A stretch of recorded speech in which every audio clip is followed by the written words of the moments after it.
Authorities in Davenport, Iowa, demobilized their search this week, the rescue and recovery efforts after the bodies of three men who were considered unaccounted for were found in the rubble. Brandon Colvin Sr., Ryan Hitchcock, and Daniel Prian lived in the building, and they were inside when it collapsed. And now some of the residents who lived in that building are suing the building's owner and the city of Davenport, citing deteriorating conditions and negligence. Joining me on the phone this morning, former maintenance worker at the building and also a resident himself, Aaron Aguilar. Sir, thank you for being with us. There is a recording of a 911 call that was placed the day before the partial collapse.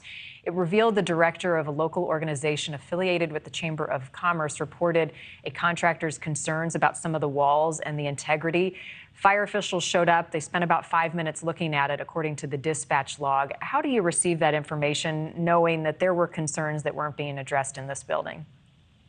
Good morning, Marni. I'm kind of blown away by all that and how they were easily dismissed and left the property after many concerns were voiced, especially the 911 call. Had you made complaints and filed concerns with building management and the city as well? Yes, as an employee as well as a resident when I lived there. And what was the process of submitting those complaints? Most of the time it was either through text or I would walk in and fill out a paper, and sometimes it was through email. And what was the response? In what sort of timely fashion were your complaints addressed? My complaint that I had when I lived there, I believe they got back to me about 3 to 4 days later. And tell me the specifics of some of the things that you were noticing, Aaron. The crack on the backside of the building was very noticeable and continually grew over the years. There was a lot of issues with the heat pumps for the furnaces. That was a very common problem, whether it was AC or the heat not working. Unfortunately, things definitely were never taken care of.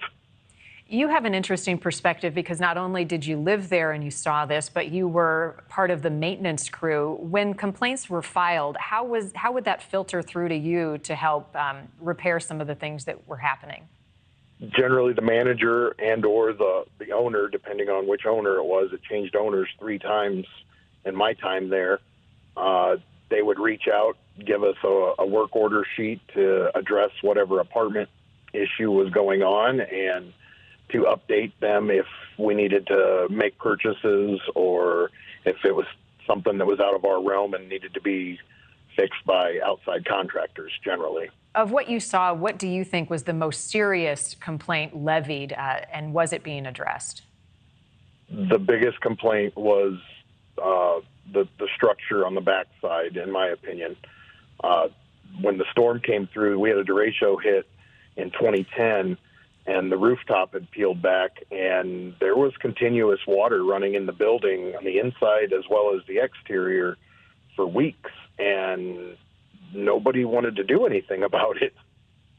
You know, I think, Aaron, about our own homes, whether you're in a home or you're in an apartment, and you notice things here or there settling. Maybe there's a crack, maybe there's something that wasn't there when you first moved in.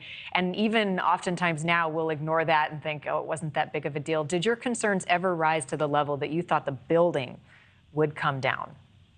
Yes, Marni. After that derecho hit, and like I said, the water was flowing in on that whole back center section, myself and the other 2 team members that were on site all had expressed our concerns that the building could fall in on itself because of the age of it and how much water was flowing, and neither owner wanted to address it.